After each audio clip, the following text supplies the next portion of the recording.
era. Christian terms would be AD. No means a no Domini in the year of the Lord, right? So that's how long this from 3150, as you can see, and add 2021 and add approximately, tell you, do the math when you that approximately tell you how long ago this been when the first dynasty came about, because those 42 city states that I showed you, 20 in the Delta, 22 in the Nile River, collectively 42, when they were unified, the United States of Kemet, because this time it wasn't called Egypt because the Greeks didn't come in. That's a Greek narrative. They didn't come in. We'll see, and change it to that name. It was called Kemet then, meaning the land of the blacks, land where black people reside.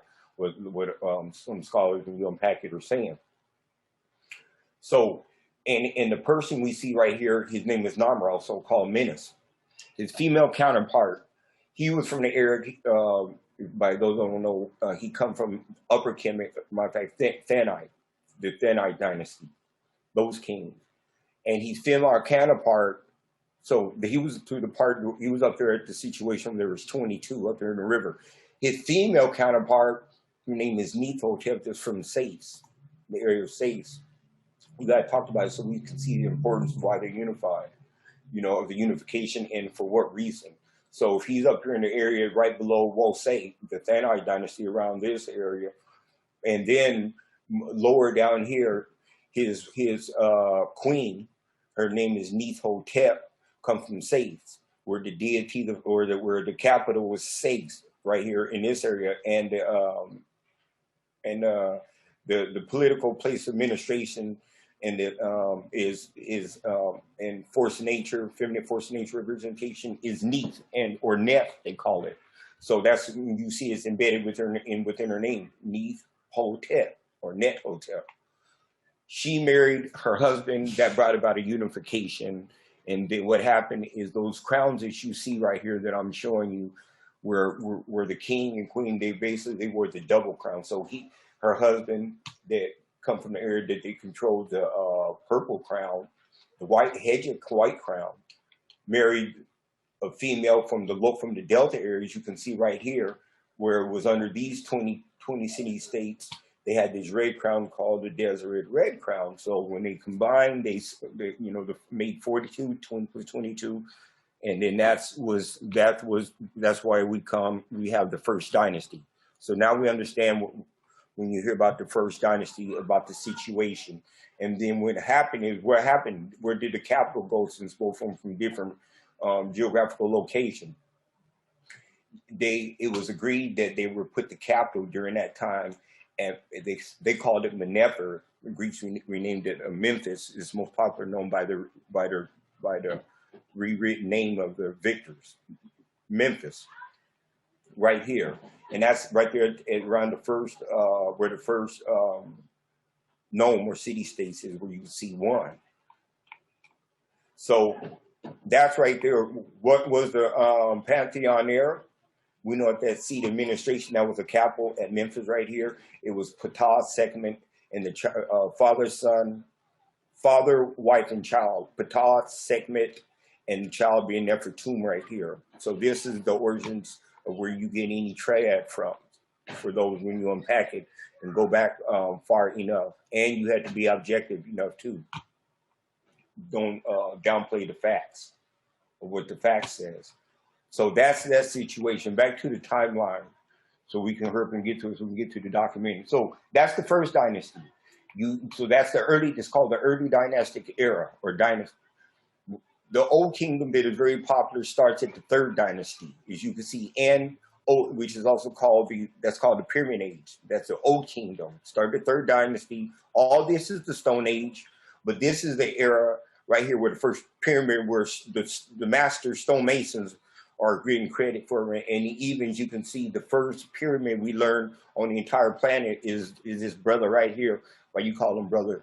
Well, this first African right here. Why? Because he was born and died in Africa, and so was his ancestors, and so was the one that started the first dynasties. Narmer and his queen, Neith-Hotep. Them and their ancestors prior to them was born and died in Africa. So these are Africans. And that's right here. When did it happen? That was around 2670 before Common Era. at 2021 that we're in right now tell us approximately how long ago that is. So 0 to the 8th dynasty, that's one golden age of high culture, right?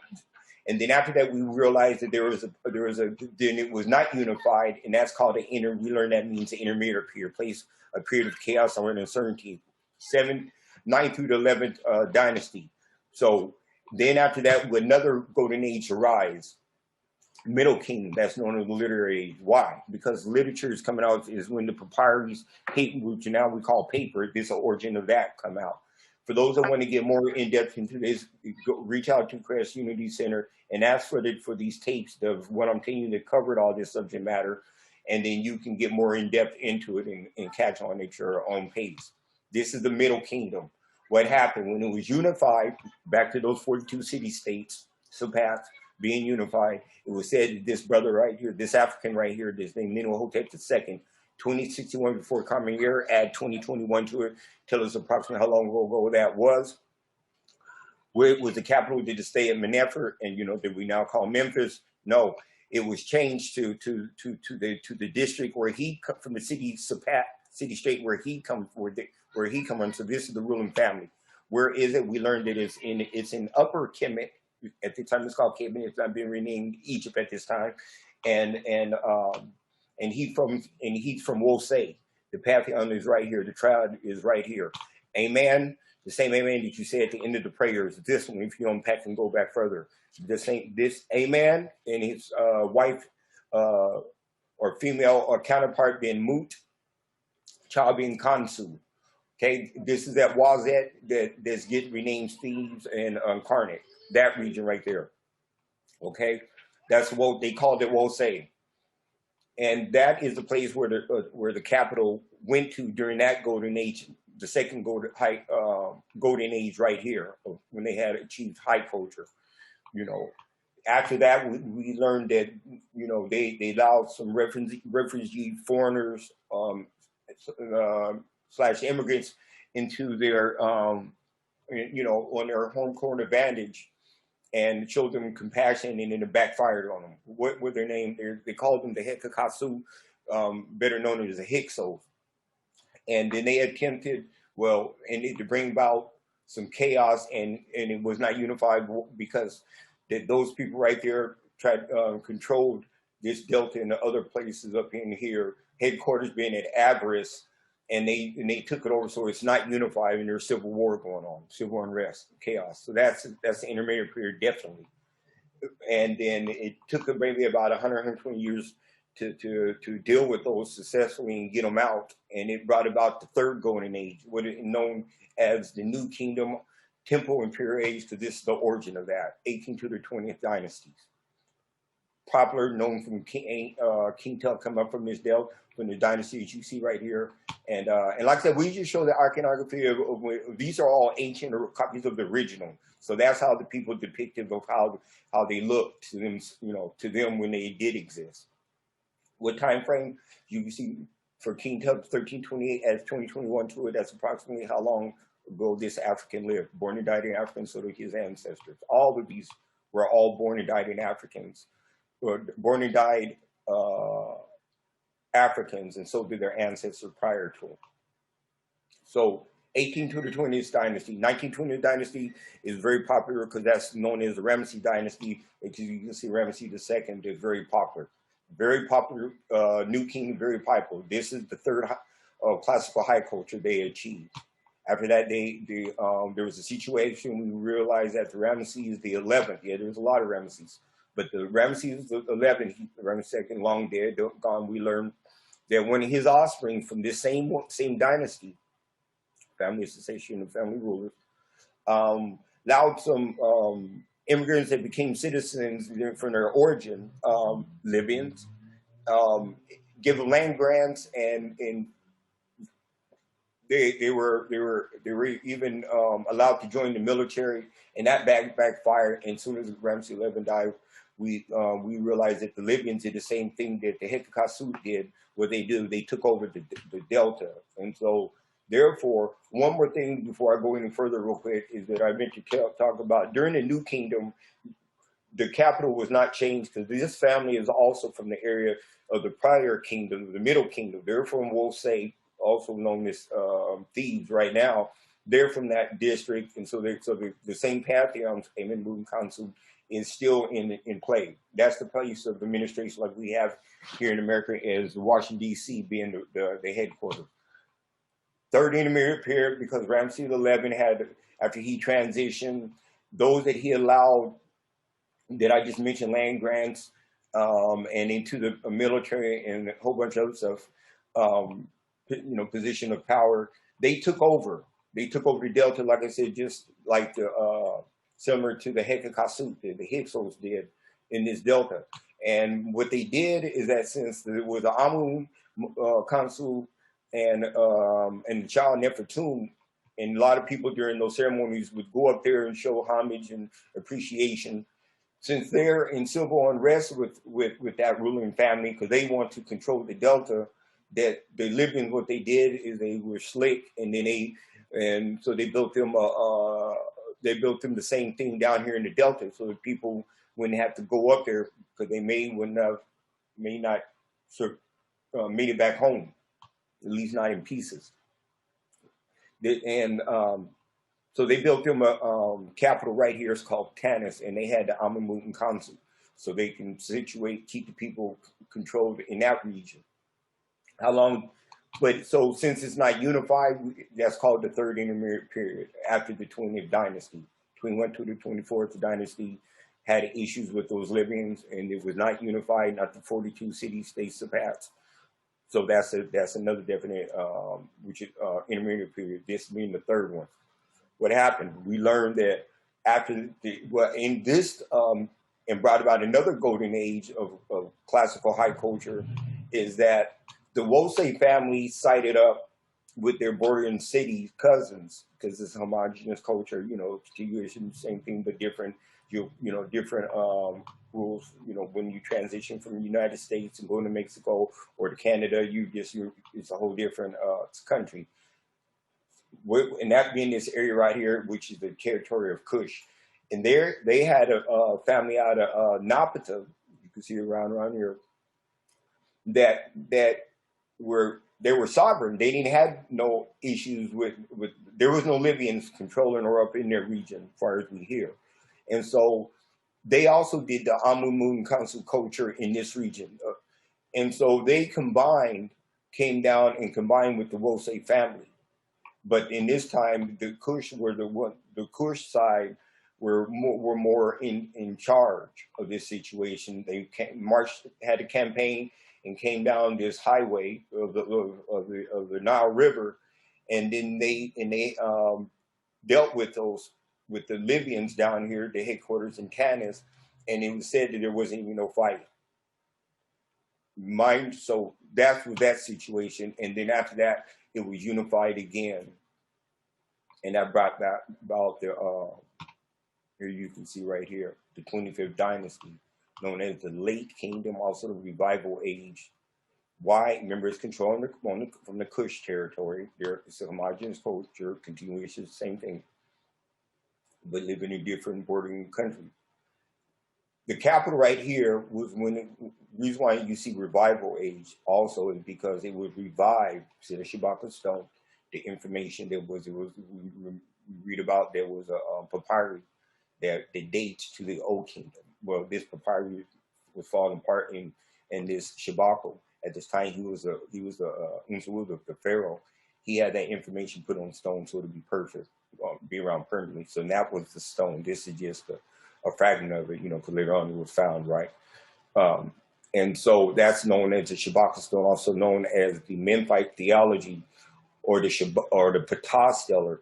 Why Memphite theology? Because it was revived back to the first golden age, when Narmer and his wife Nefertiti had the capital put in Memphis, and that's why it's called Memphite theology, because of Memphis. And the force of nature representation there is a Ptah segment Nefertum, but it's called Ptah stellar also, but it should be called we know moved at least his female counterpart as well, because it was a balanced culture like that. So it was revived back to the to Memphis during this time, even though they come from areas of Amun. Because you see one of his son right here is the was a high priest of Aman or Amun or Amen. You know, it's still saying the same thing. They didn't disrespect the region where they come from as well. So it was rebooted back to, reset back to the first capital where the first golden age was at, where the first dynasty was. And that's Memphis. How long did the 25th dynasty? We realized that in this dynasty, there arose a leader named Taharka that had issues with, we were fighting with some Libyans. They was at the door trying to come in and invade and take, you know, and cancel them out and control them, you know, subjugate them and make them prisoners of war within our own home, you know, in our own house. And he killed the Assyrian. He killed the Assyrian leader. And then there was another campaign that he had to deal with the Assyrian again, but this time the leader that he killed is his son. Actually, you see here, Ashurbanipal. And also we learned that those Libyans, they were kind of still upset, it appears, and they wanted to be, they like that power and control, you know, and so they sided with the Assyrians. As you see, this guy right here, there's this Libyan, he from the area of Saith, where Nephotep was said to come out. They're married in the first dynasty. They married Narmer and came about the first dynasty. This guy right here named is Samticus the first. And in 64, you can see right here that the Kushite came to an end, that 25th dynasty came to an end when around Taharka lost his life to this campaign. When Ashurbanipal was in power and was with the help working with the Samtiki, the Libyans, even though they was living in Egypt, because they sided with non-Africans, so they can struck a deal so they can be back in control of a portion of African territory, the Delta region, and at this time all of Upper and Lower, because the Assyrian was victorious with the Libyans working together. And after Taharka transitioned 64, a little bit after his cousin right here, he survived a little longer, but not too much longer. The Assyrian gained domination, but did the capital get shifted? It did. It definitely did. Were the Assyrians? Where did they put the capital? Well, the Assyrians, they went back to their home court advantage and did their politics. You see right there from Sace and from the other one, in their home court advantage. And they allowed their puppet rulers, the Libyan Samticus right here, to rule, and then the headquarters was put at not where the prior Libyans had it at Tanis. It was moved, you can see right here, to Sace, where the force of nature is Neath. That's where the capital was shifted to. 26th dynasty. What happened? Then there was, at that time, the Persians were very powerful, and then they wanted to come in and do the same thing that the Syrians did, and so they challenged the Libyans who were in charge, you know, and natives who were basically being kind of pissed off, and they were putting up a resistance with the Libyans. So that issue interplay is going on as well. On top of the Persians coming in and taking advantage of the situation of the natives trying to gain control of that area again from the Libyans, and the Libyans, you know, going through that, and the Syrians helping them out. And the Persian we see was victorious, and that brought about the 26th dynasty. And as you can see, the leader being Cambyses II. When around 525 before Common Era, at 2021 Common Era on it, and that'll tell us approximately how long ago that's been. Capital, the Persian, they kept the capital where they're from, Babylon or Susa, and there's some other ones as well on their home court advantage where the ruling families were at. 27 and the 31st dynasty. After that, we learned we went to that the Libyans went back to they wanted to be back in control again. So what they did is that they want to be, and neither did the natives, want to be controlled by some other foreigners. This one being the Persians, probably the Syrians and the Libyans. For the native, all that's still going on, all that interplay of resistance and you know, kind of discombobulation going on. So since the Persians are in control, what happened is the Libyans, since they're having issues with with the indigenous natives, what they did is that they went ahead and hired some non-Africans, Greek mercenaries from Macedonian. You can see Alexander being the leader. They allowed them in the Delta, and they trained them. We found out that was this area right here on the map at Naucratis, right. That was the area, and we discussed that in the book. And they trained them for what? To challenge, to put on a campaign against the Persian, as you see right here. Were they successful? We found out that they were very successful. However, Greece have their own agenda, and they decided to renege, and they decided they wanted to be the new ruler and have a shot at it. And the time frame was around 332 before Common Era at 2021. Tells us approximately how long ago that's been. And that, the leader being Alexander. Now it's called Greek Egypt, because the Greeks are the one that coined that term Egypt. And they changed the name from Kemet to Egypt, and we call it Egypt to this day. Or later on, well, unless you're from the Arab culture, they call it Mitzvah. But for the English-speaking people, for the most part, it's Egypt. And we learned that Alexander, after he transitioned, he had various generals that was important, maybe I think there were around 5 of them, and he divvied up a portion of their territory that he had acquired when he was, acquiring land.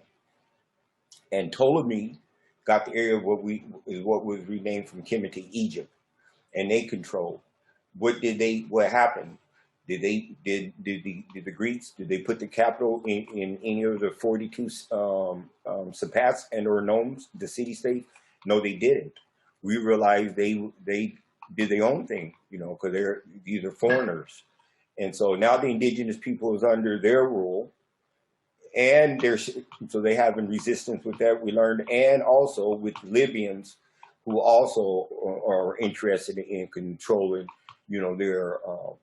their home. And so we realized that the Greeks, their capital went to Alexander, and you hear about the stolen artifacts that was put there, and then they called it, when history gets rewrite, gets to control the narrative and rewrite history, and they call it the Library of Alexander. The indigenous people may not look at it like that. They may have looked at it as, the place to house their collective memory and their history about what they wrote about themselves, about who and what they are. But nevertheless, it was put right there at that delta right here by the Mediterranean Sea, where the Greeks can take it to their home court advantage, which is across here.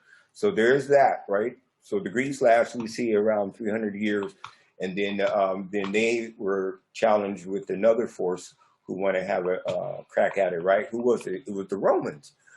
And that's around the time the Cleopatra VII was the last one of because we learned that the Ptolemies, their female counterparts of their dynasties were the Cleopatras. Cleopatra VII is the most popular one, I would say. And then, but that wasn't the only one. Some of their queens called them Bernices, some of them Cinnamon, and some other names. But those are the 3 main ones that you hear come up to play. The time being 30 before Common Era, we hear about the Cleopatra VII, as you can see right here, and Mark Antony. They had a situation. She had a situation with other men too, but mistresses.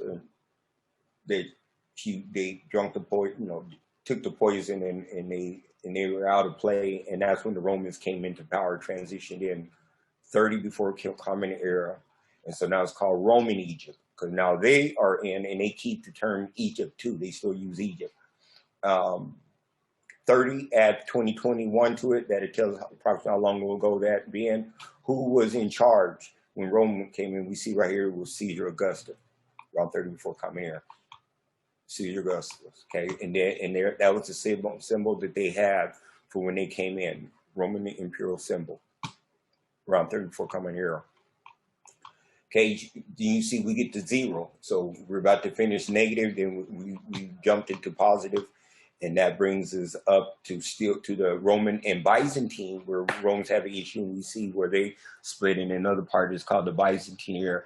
And we are at, brings up to chapter 15, where we're talking still during this era when the Romans are in control. And controlling there. What do the Romans do? Remember, their capital state, we learned, stays at Alexandria, where the Greeks had it at. So that's where their capital was at, you know, so where they can do the politics over there. And that brings us up to this video we're about to see.